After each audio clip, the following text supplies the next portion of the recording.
Assalamu alaikum, frères et sœurs en islam. Très heureux de vous retrouver encore une fois de plus. Aujourd'hui, Inch'Allah, nous allons parler des épreuves. Parce que je sais que beaucoup d'entre vous sont éprouvés, beaucoup d'entre vous sont submergés par des problèmes, par des soucis. Et moi aussi, qui vous parle, je suis aussi éprouvé. Et celui qui n'a pas d'épreuve doit s'inquiéter, mes frères et sœurs en islam. Nous, on voit les épreuves comme un châtiment. On voit les épreuves comme un mécontentement de la part d'Allah. On voit les épreuves comme une malchance. Alors que non. Au contraire.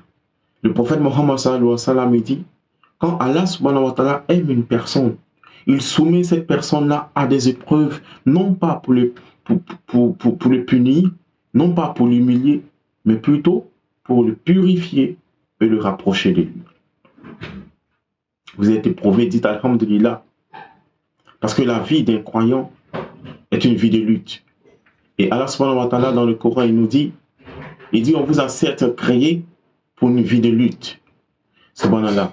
Et dans le Coran, dans la sourate l'araignée, verset 2, il dit, vous pensez qu'on va vous laisser dire nous croyons sans vous éprouver? On va vous éprouver afin de distinguer parmi vous ceux qui luttent et qui sont endurants et de distinguer parmi vous ceux qui mentent. Mes frères et sœurs en islam, les épreuves font partie de la vie d'un croyant. À partir du moment où tu dis Ashhadu an la ilaha illallah wa ashhadu anna Muhammadan abduhu wa rasuluhu, attends-toi à des épreuves, attends-toi à des difficultés. Mais Allah il nous donne ici de l'espoir en nous disant que à côté de la difficulté, il y a certes une facilité. Au temps du prophète Mohammed sallallahu alayhi wa sallam, les compagnons du prophète, lorsqu'ils passaient un moment sans être éprouvés, ils partaient voir le prophète en pleurs. Ils pleuraient à chaudes larmes. Et ils disaient au prophète Mohammed sallallahu alayhi wa sallam, Allah subhanahu wa ta'ala ne nous aime plus. Et quand le prophète leur demandait pourquoi, il disait, parce que nous ne sommes pas éprouvés. Subhanallah.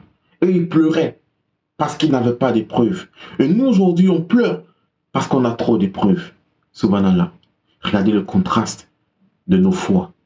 Nos foi sont affaiblies. Nos foi aujourd'hui sont douteuses. C'est triste de le dire, mais c'est une réalité. Mes frères et sœurs en islam, ayons la foi. Mais si nous avons la foi, attendons-nous à des épreuves. Attendons-nous à des difficultés. Mais tant qu'on aura la foi, on sortira toujours victorieux. Parce que Allah dit, la bonne fin appartient au pieux. Peu importe les problèmes que vous avez, peu importe vos soucis, soyez patient, soyez endurants et placez votre confiance en Allah. Les épreuves font partie de la vie de l'homme. Les difficultés font partie de la vie de l'homme. Mais Allah subhanahu wa ta'ala, il nous donne la solution. Qu'est-ce qu'on doit faire dans ces moments d'épreuve-là, dans ces moments de difficulté? Que devons-nous faire? La réponse se trouve dans le Saint-Coran. Et chercher secours dans l'endurance et dans la prière. Chercher secours dans le jeûne et dans la prière. Allah il nous donne ici la solution. Ça ne va pas, c'est dur. Tu as des problèmes, tu es submergé. Ne pleure pas, parce que pleurer ne va pas résoudre tes problèmes. Se lamenter ne va pas changer ta situation. Voilà. Ce qui peut faire changer ta situation, c'est la prière.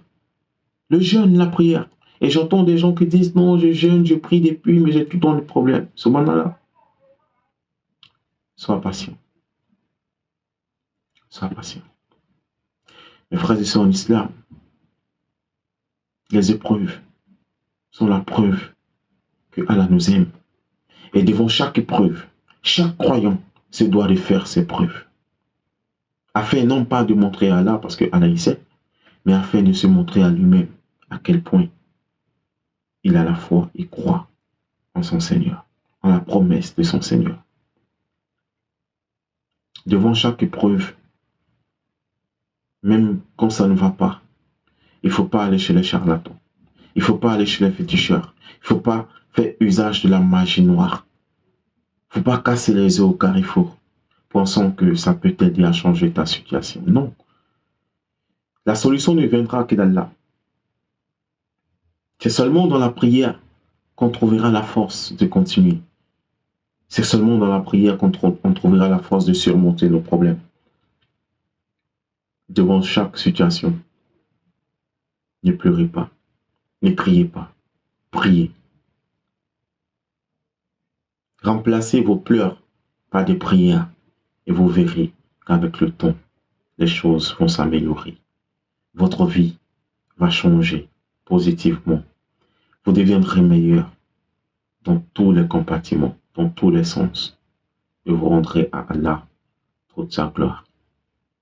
J'étais très heureux d'être en votre compagnie ce soir.